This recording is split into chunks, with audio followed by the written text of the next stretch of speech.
aku ra lilo bisa marang sliramu, mergo omongan dadi salah paham.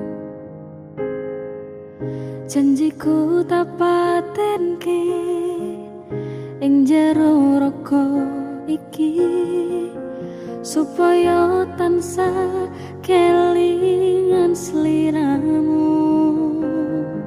Lanangan liyane ra bakal iso ganteni jenengmu, tak ukir sajroning ati.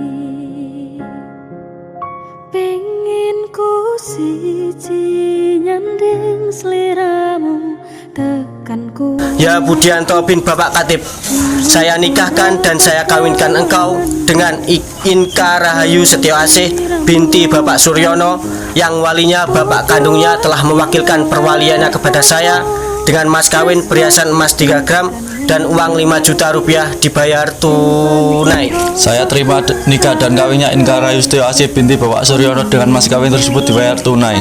Pripun saksi? Saksi.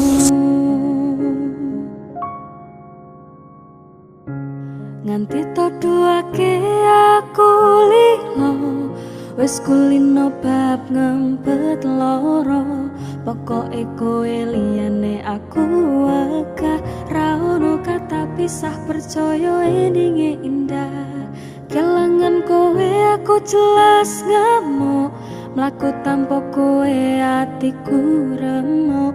Tak pasrake Gusti kabeh takdirku, dongaku ora pedhot yo mung dinggo sliramu.